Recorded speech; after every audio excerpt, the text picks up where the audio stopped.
Sayyidina Muawiyah juga adalah merupakan orang besar di Mekah. Sebab itu Nabi meletakkan satu keistimewaan yang khusus untuk Sayyidina Muawiyah. Jadi bila Muawiyah masuk Islam, dan Sayyidina Muawiyah ini namanya cukup besar dalam Islam sebab selepas kewafatannya Sayyidina Ali radhiyallahu anhu, yang memerintah yang menjadi khalifah itu ialah Sayyidina Muawiyah. Dan kemudian Sayyidina Muawiyah mewariskan khalifah itu kepada keturunannya sehingga terbentuk apa yang disebut sebagai Bani Umayyah. Ini sejarah Islam.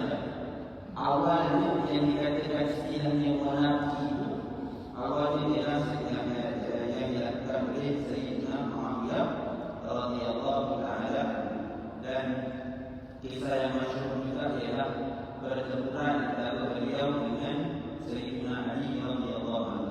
Ini bukan lepas kita nak bincang. Tapi nak sebut Sayyidina Muawiyah ini masuk Islam lewat. Jadi ketika tuan yang ramai Allah, ketika sembahyang adalah seorang daripada kalangan sahabat ini terbesit Asyik. Dan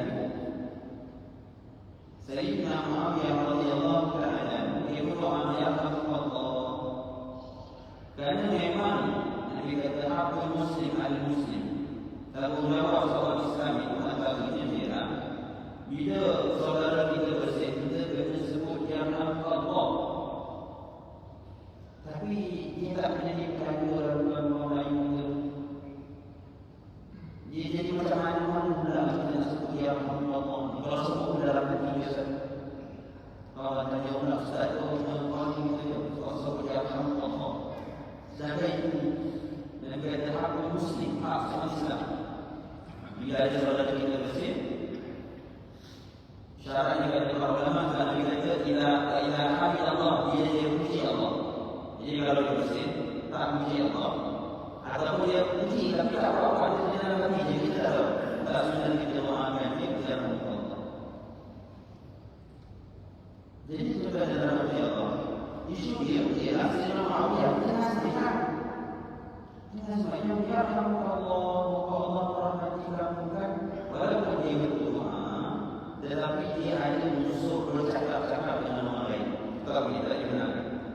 Dan dalam sembahyang ini adalah kalaupun percakapannya adalah percakapan dengan Allah Subhanahu Wa Taala, adapun bercakap dengan orang itu tidak dibenarkan.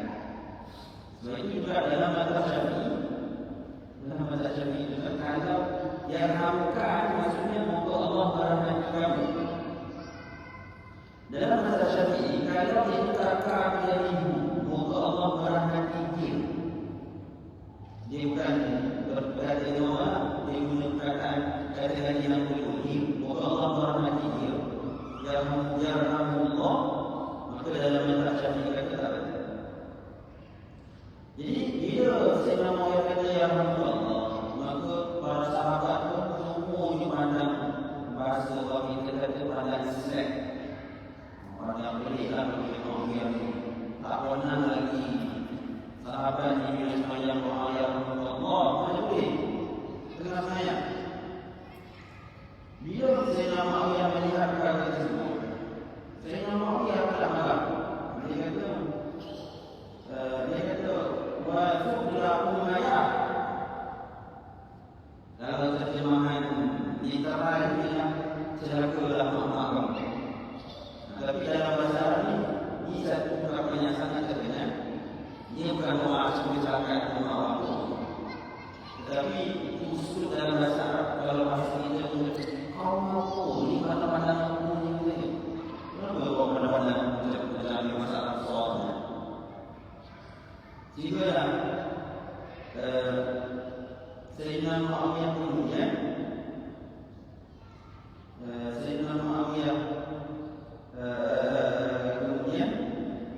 ditegur oleh Nabi sallallahu alaihi wasallam selesai daripada sembahyang. Nabi panggil Sayyidina Muawiyah dan Nabi nasihat Sayyidina Muawiyah. Dan kata Sayyidina Muawiyah, tidaklah ada seorang guru yang lebih baik pendidikannya daripada Nabi sallallahu alaihi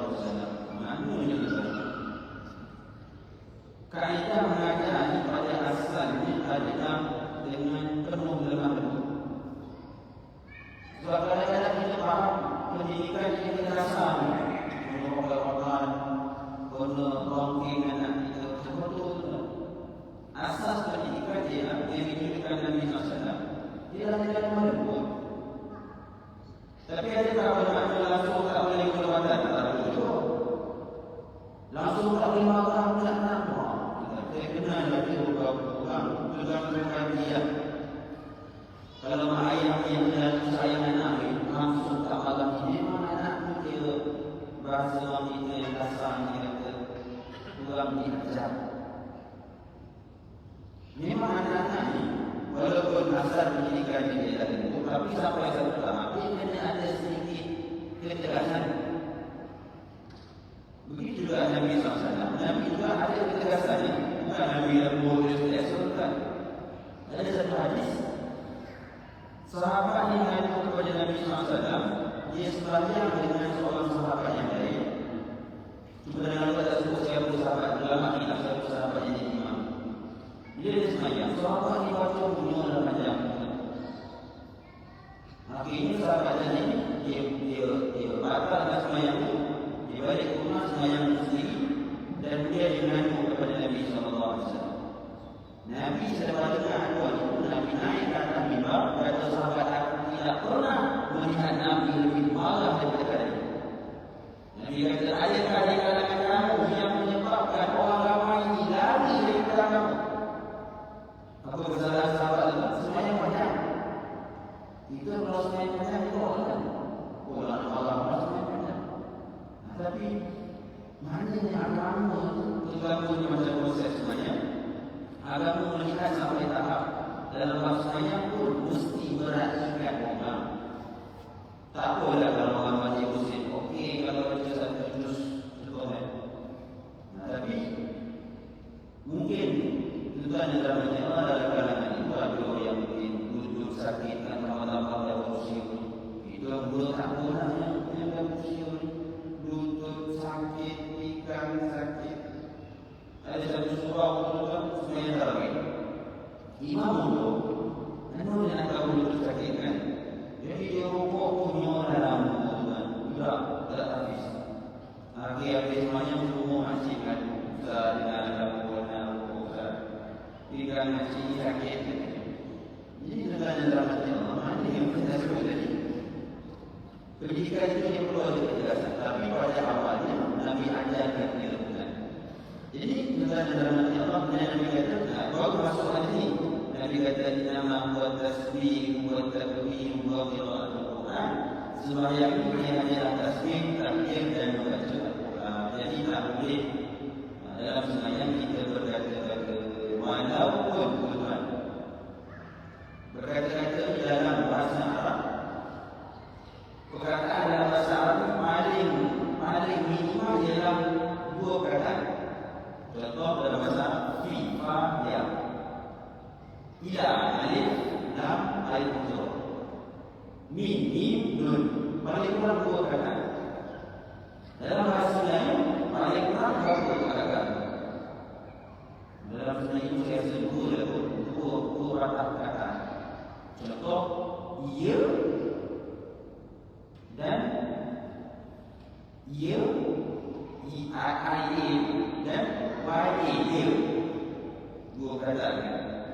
Jadi, kalau dia dua perkataan kita sebut dalam semuanya, walaupun dia kata, kalau orang dan ini kita tanya, bang, masak nilai kelebok, kita kata, yo, kata, kan? Tak tahu yang dua perkataan, dua huruf.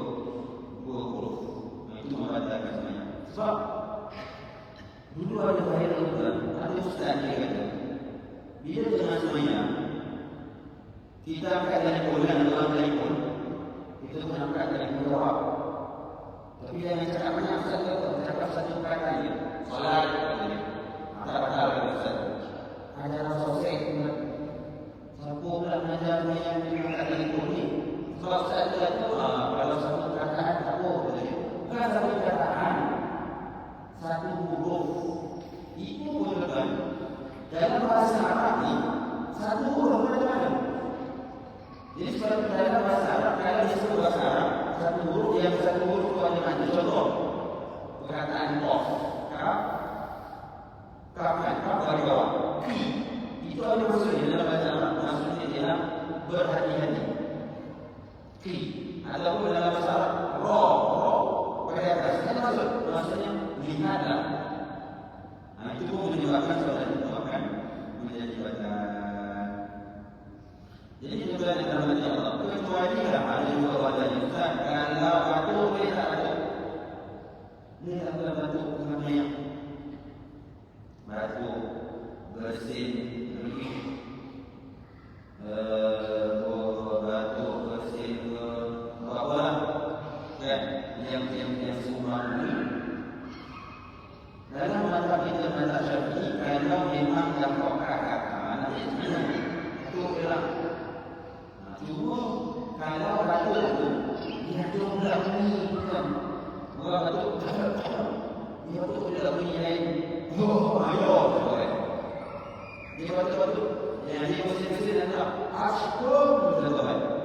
Boleh ada makna yang lain, itu boleh menyebabkan semua yang menyebabkan ada dia batu.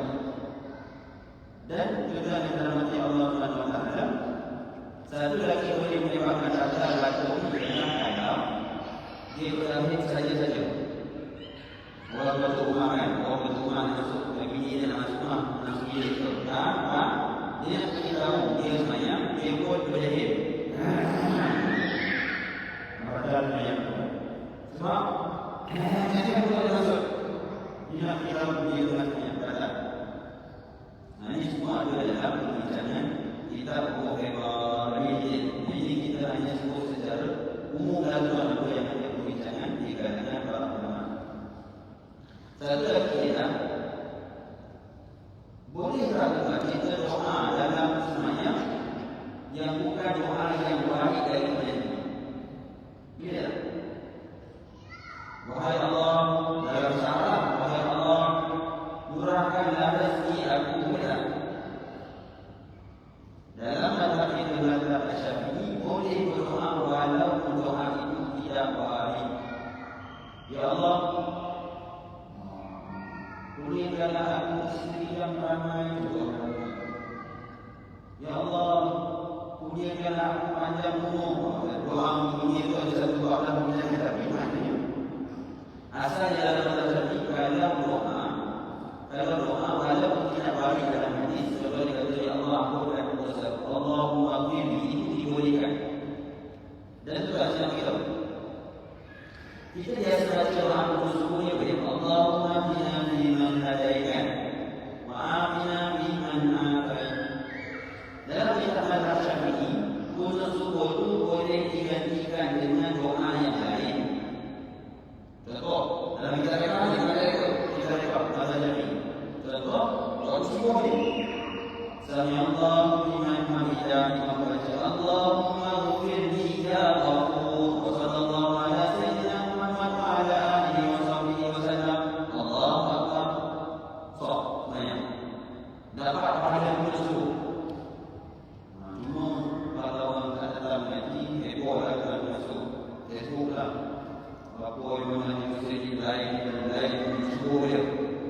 Kita ngaji kita faham kan? Bukan tak faham yang kita kena jadi. Jadi kami tak bagi tahu. Boleh. Dengan syarat dalam mazhab Syafi'i dia menyelamatkan antara dua. Unsur mesti ada dua unsur. Satu ialah doa. Yang kedua dia mesti ada pujian kepada Nabi, kepada Allah Subhanahu Wa Taala. Itu mesti ada. Cuma saya sebut tadi dia mesti dalam bahasa Arab. Jadi kalau bahasa Melayu dalam mazhab kita mazhab Syafi'i dan majoriti mazhab kata batal sebanyak. Kita sudah akhirkan, sudah doa macam Ustaz. Boleh tak saya doa dalam bahasa Melayu batal sebanyak. Tapi kalau dalam hati tak benar, dia cakap Allah berikanlah aku dimudahkan aku masuk dalam syurga. Batalnya. Sebab aku cakap dalam bahasa Melayu dalam sebanyak. Kecuali ada pandangan mazhab Hanafi yang membenarkan kata walaupun dalam bahasa Melayu asalkan dia doa ini dibenarkan. Itu ada khilaf. Jadi itu adalah nama Allah Subhanahu Wa Taala. Itu hadis yang ke-13, hadis yang ke-14 juga, hadis yang lebih kurang yaitu An-Zaid bin Arqam radhiyallahu anhu qala inna kunna la natakallamu bis-salati ala ahdi Rasulillah yukallimu ahaduna sahibahu bi hajatihi hatta nazalat hafizu ala salawati wa salati al-wusta. Wa qumu lillahi qanitin fa umirna bisukuti wa tuhina anil kalam. Dan juga daripada sahabat Nabi yang bernama Zaid bin Arqam radhiyallahu anhu, bahwasanya berkata dia, tiada ada kami berkata-kata di dalam sembahyang pada masa hidup Rasulullah sallallahu alaihi wasallam.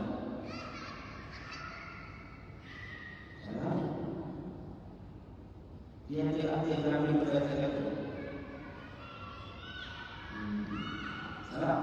Inna kunna la natakallamu fi salati ala ahli Rasulillah. Maknanya Zaid bin Arqam kata kami pada zaman Nabi SAW kami bercakap-cakap dalam sembahyang.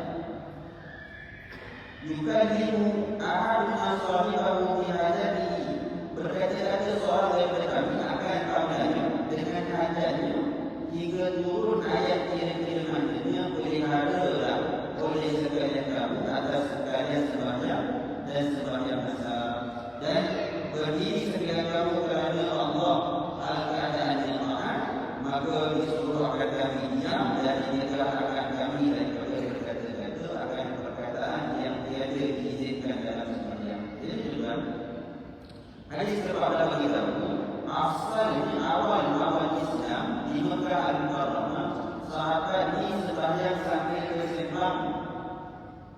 Dengan sembahyang Nabi subuh sahabat dulu awal Islam dengan sembahyang di dia bersabda.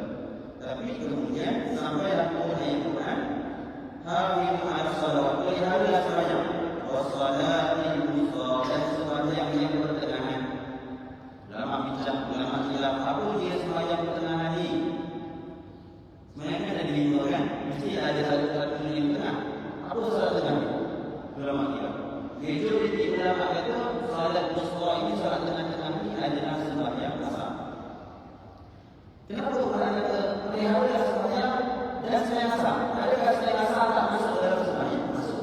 Tapi Quran nak berikan penekanan kepada sembahyang asar sebab ramai orang yang dalam bab sembahyang asar ini bermasalah, terutama tuan baru kali daripada berdoa kepada Allah. Boleh berdoa kan? Benar-benar berdoa roket Allah, berdoa kepada Dia bila ikut Muhammad. Ahli Tuhan yang ada, ahli Nawawi. Jadi waktu itu waktu yang ramai orang dalam kerana Allah memberikan peringatan yang khusus untuk sembahyang asar. Dan orang kata waktu lillahi qanitin, berdirilah kerana Allah dalam keadaan taat. Jadi ayat itu maka kata Arqam bin Zaid bin Arqam kata bila turun ayat itu maka kami sudah berhenti tidak berkata-kata lagi dalam sembahyang. Hadis mutlak baik. Saya nak masuk hadis yang ke-15. Wa an Abi Hurairah radhiyallahu anhu qala Rasulullah sallallahu alaihi wasallam, at-taslimu lil-rijali wa at-taslimu lin-nisa. Dan diriwayatkan daripada seorang sahabat Nabi yang bernama Abu Hurairah radhiyallahu anhu, katanya telah bersabda Rasulullah sallallahu alaihi wasallam, tasbih itu bagi orang laki-laki dan tepuk tangan bagi orang-orang perempuan. Nabi kata tepuk tangan adalah untuk orang perempuan. Ada pandangan ulama. Dia kata tepuk tangan adalah merupakan perkara yang dilarang dalam agama.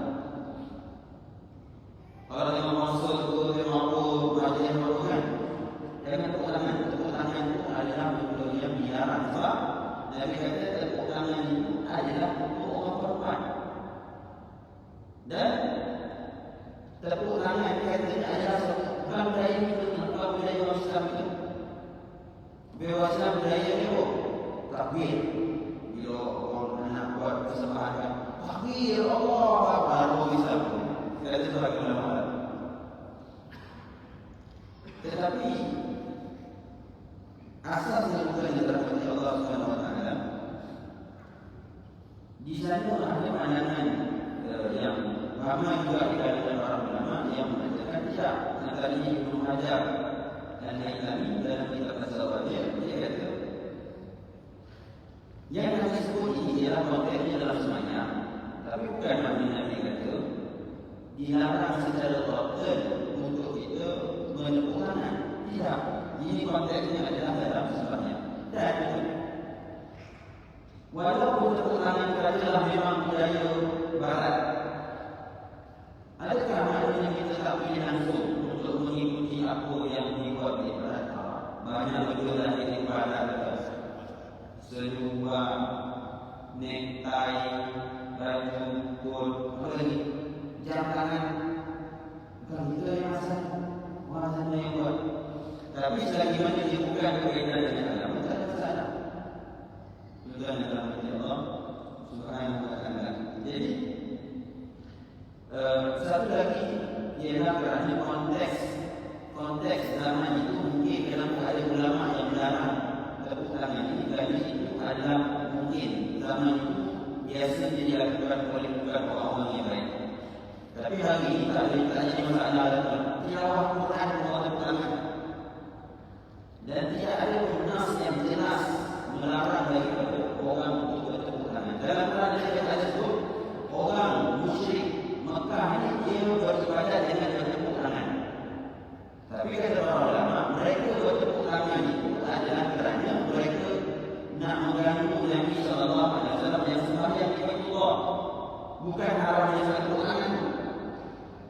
Jadi tak ada masalah pun berkaitan dengan untuk kita bertepuk tangan. Kalau yang di Islam kita sebutlah subhanallah, lebih dari orang. Tapi kalau nak tepuk tangan pun tidak menjadi masalah. Jadi dalam hadis yang kata at-taslim lil rijal. Hadis ini juga dia ada namanya asbabul. Kenapa Nabi SAW sebut hadis ini? Sebenarnya kita banyak kali dengar Quran.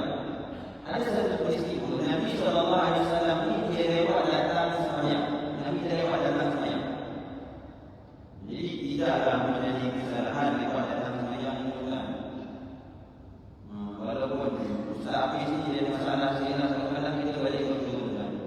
Nak datang sembahyang belakang. Memang biasa masuk pulang. Tapi bukan saya itu memang ambil pulang. Nabi SAW pernah lewat rumah haji di sembahyang. Sebab Nabi ketika itu sedang menguruskan ada satu pertelingkahan yang berlaku di Kampung Kubah. Sampai tahap juga pertelingkahan itu menyebabkan mereka disahati oleh Rabu. Teruslah. Jadi Nabi terpaksa kumpul ke Kubah menyelesaikan masalah. Sehingga akhirnya Nabi lewat cara satunya. Bila dalam masa waktu Nabi tak datangkan, sehingga bila ada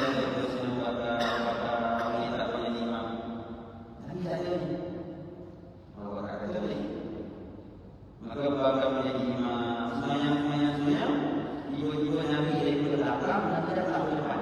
Macam mana Nabi lalu? Macam mana Nabi lalu?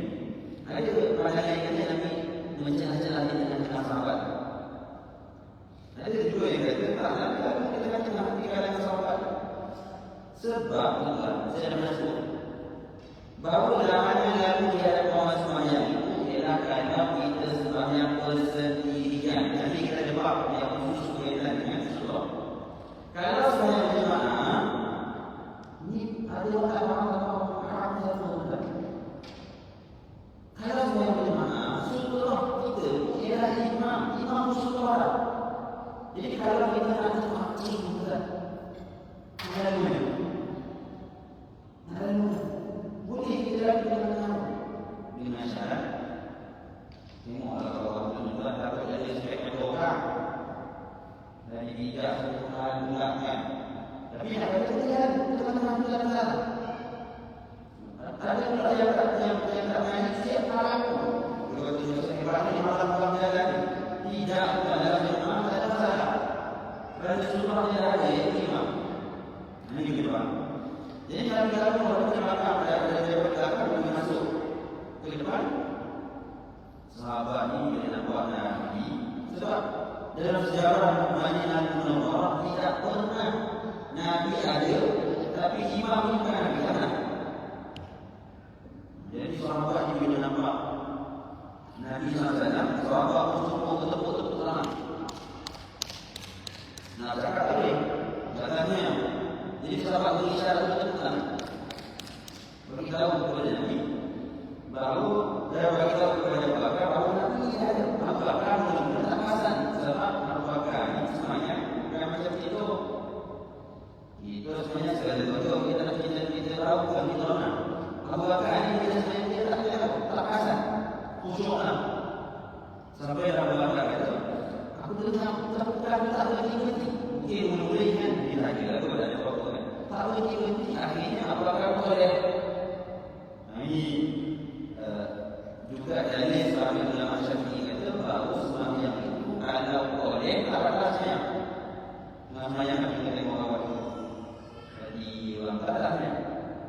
Kerana yang batas ialah kalau dalil itu berpaling daripada arah kiblat. Tapi sembahyang itu sembahyang makruh untuk nampak lagi itu sembahyang dengan orang ya.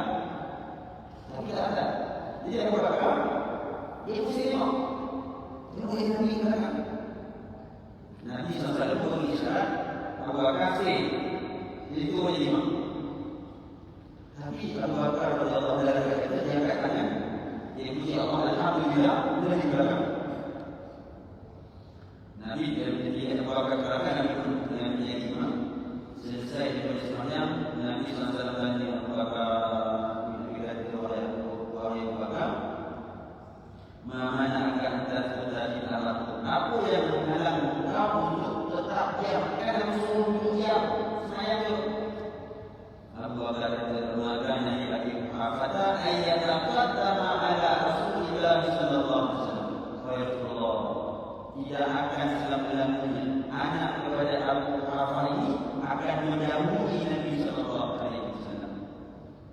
Dan saya boleh sebut bahawa di sini ulama kata boleh tak mengingkari Nabi SAW? Adakah Abu Bakar ini akan mengingkari Nabi SAW? Perintah Nabi? Sebagai ulama tak. Itu tidak dianggap melanggar kerana itu dalam bab adab. Bab adab yang tak ada isu kita melanggar arahan. Keku dan contohnya keku itu adalah cikgu kita lah. Kita nak tolong kat orang, cikgu kata tak ayat. Kita pun punya bunyi betul dan cikgu kata tak ayat. Kita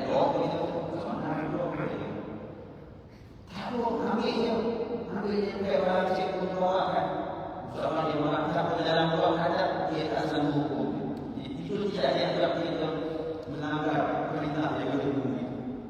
Itu adalah kata Allah SWT. Jadi daripada peristiwa itu juga Nabi SAW sebut bila Nabi tengok sahabat semua tepuk-tepuk tangan nak bawa lawan sebab tepuk tangan ini ialah pada zaman itu khusus untuk orang perempuan.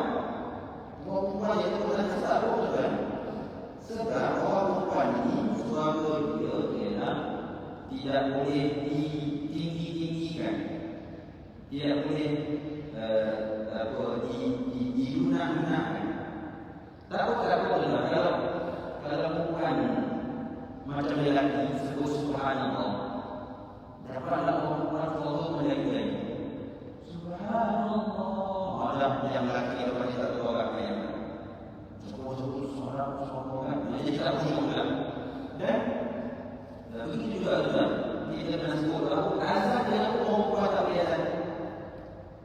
Kenapa orang perempuan tak boleh azan? Tak boleh azan itu semuanya lah. Kalau azan untuk bayi yang baru lahir, boleh tak? Bayi baru lahir, nurse tak ada, doktor tak ada, doktor lelaki tak ada, ada pun tidak. Siapa nak azabkan anak?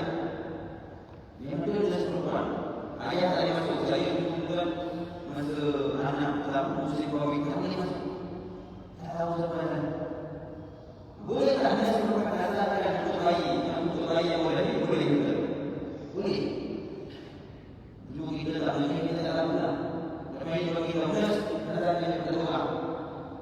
Nurse pun kalau dalam azan dengan nurse masuk azan lain juga. Tapi kalau azan sebenarnya tak boleh sebab azan sebenarnya ini disunat di betul dengar. Azan itu sudah kita dengar. Sebab itu orang yang kata suaranya dia kuat. Tiba-tiba orang perempuan itu dah suaranya tak boleh ikut kita dengar.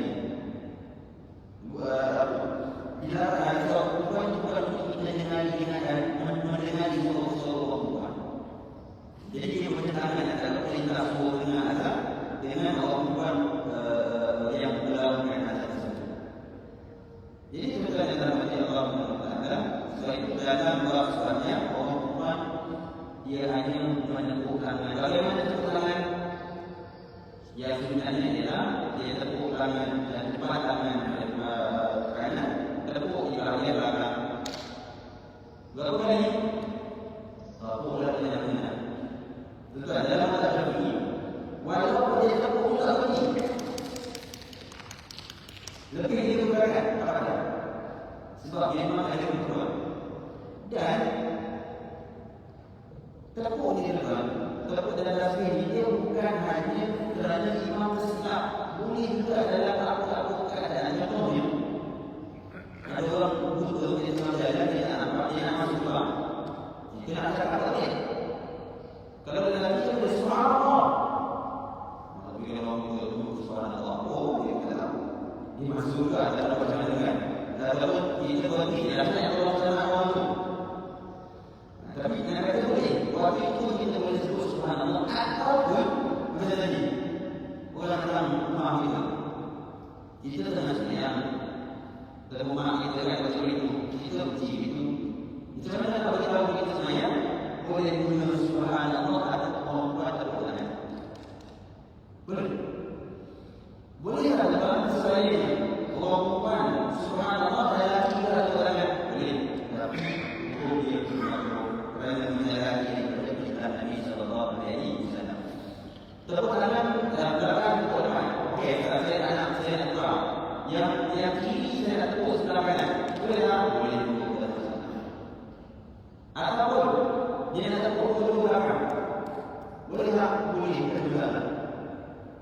Tetapi dalam mazhab Syafi'i, kalau dia tepuk guna dua depan, ini yang ada orang kata pada saat kalau seorang dia tepuk belakang, dia nak tepuk kan, barang ni kalau tak boleh tepuk lagi.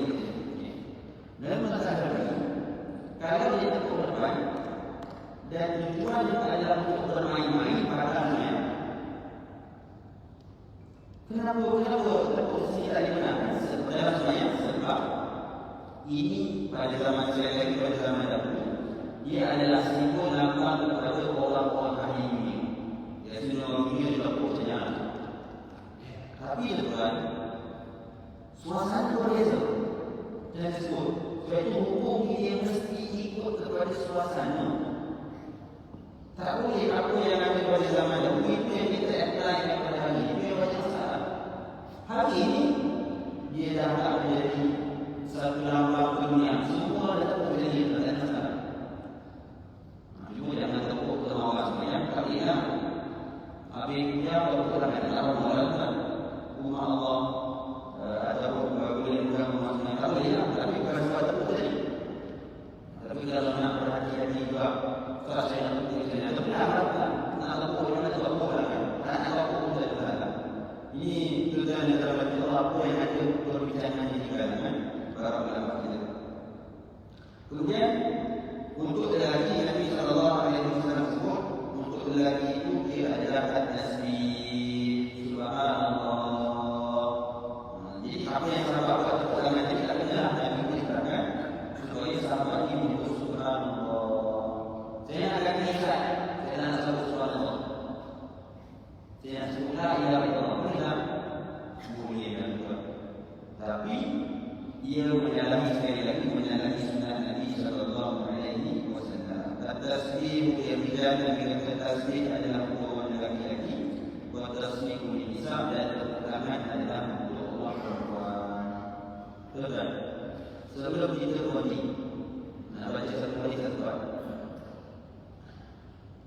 saya nak sebut sikit pasal ajaran sesat yang ada di negara kita di Malaysia ni. Saya buat satu penelitian, bukanlah kajian sangat, penelitian umum juga. Kalau kita perhatikan, ajaran sesat kita di Malaysia ni, patternnya lebih kurang sama. Jadi ada 3 jenis ajaran sesat. Kalau kita nak kelompok-kelompokkan, datanglah mana ajaran sesat, memang dia takkan lagi ada 3 pattern di Malaysia.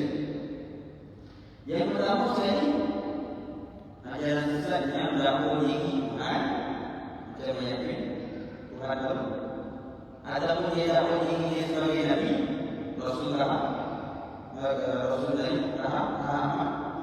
ataupun dia mendakwa diri dia sebagai Imam Mahdi.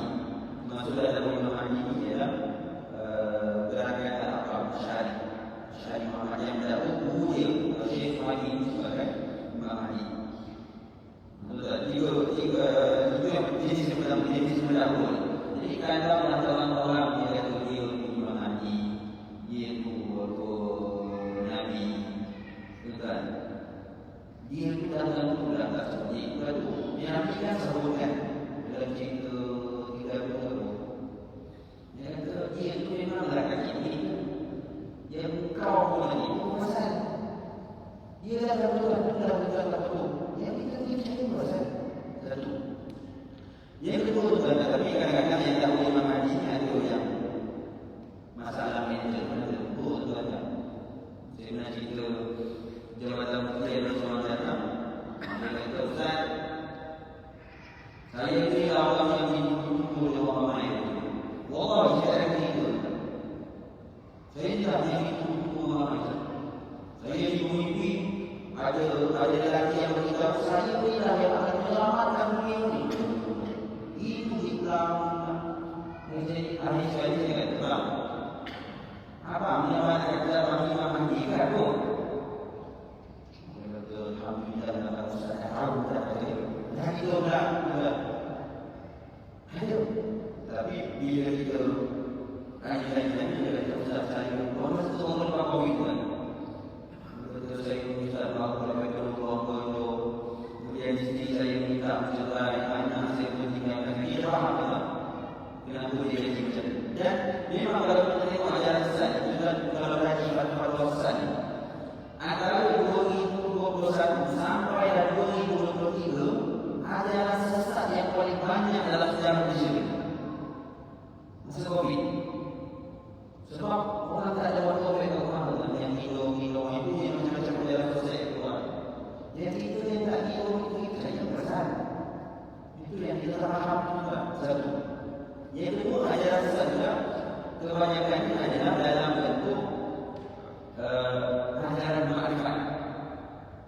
Ajaran makrifat. Kita tahu ajaran sesat yang paling awal dalam sejarah Malaysia itu adalah ajaran Muhammad Matahari. Matahari di Bayan Emas Pinang. Itu dalam tulisan atau dalam luar Pinang. Di Bayan Emas ini ada satu kampung nama Kampung Seronok. Katanya yang mengasaskan itu ialah Matahari. Dia ni lepas. Dia ni punya ajaran sesat ni sampai tahap dia buat di tempat kawasan kampung dia ada Kaabah dia sendiri, dia tawaf kat situ, tak payah tunggu subsidi kerajaan nak pergi haji tu. Tak payah tunggu tu. Dia ada Kaabah dia sendiri dekat ini. Ajaran dia disahkan sebagai sesat pada tahun 1780. Mungkin yang dalam itu tak ada disahkan 1780. Dan ajaran makrifat itulah yang juga sampai hari ini dia masih ada. Saya boleh bukti dengan dia istilah benda. Tuan-tuan ada usaha ke? Dia dosen yang orang kata orang ni belajar kat Universiti itu belajar boleh dia betul. Dan yang belajar puisi dia yang belajar yang ada. Kawan saya punya rumah mengaji. Tapi pengajian biasanya dia buat duduk-duduk aja tak dia buat lain. Yang buat lain tapi semua dah buat waktu sesat termasuk pula ada punya lepas Ismail. Lepas Ismail, orang pilih tuan dan saya hampir pasti dia ada sangat dengan ajaran Matahari. Begitu juga ada satu lagi yang lebih kurang sama ialah ajaran Wajizam. Itu adalah difatwakan sebagai sesat di wilayah persekutuan. Cuma juga ada sebut walaupun kita kata saya sebut nama-nama ini, tapi bukanlah kita nak kata orang yang pokok saudara kita. Itu bukan sikap kita sebagai Islam.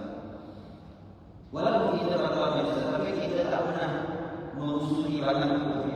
Mungkin lepas jadi Ismail ini jauh lebih awal masuk syurga daripada kita. Mana kita nak?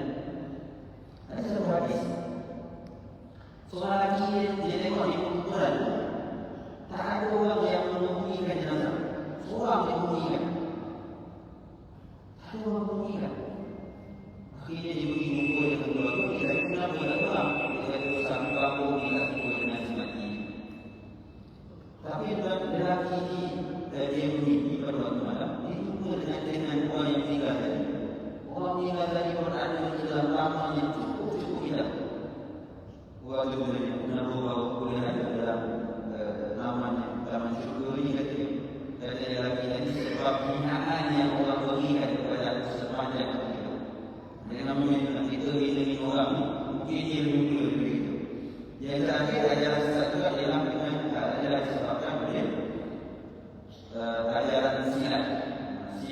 silat itu kan kalau yang awal itu memang ajaran silat Nasrul Haq. Yang paling dahsyat sekali betul-betul silat yang diam-diam menuju tersesat. Kemuncaknya ialah sampai kepada Al-Ma'unah. Nah, tahu betul silat sebatang kita. Kita tengok dekat internet ni yang boleh tunggu kita jauh. Itu confirm Nasrul Haq. Yang datang dekat kami datang dekat Nasrul Haq atau ada unsur ajaran silat Nasrul Haq yang dapat dilakukan sebagai sesuatu Allah. Saya mohon maaf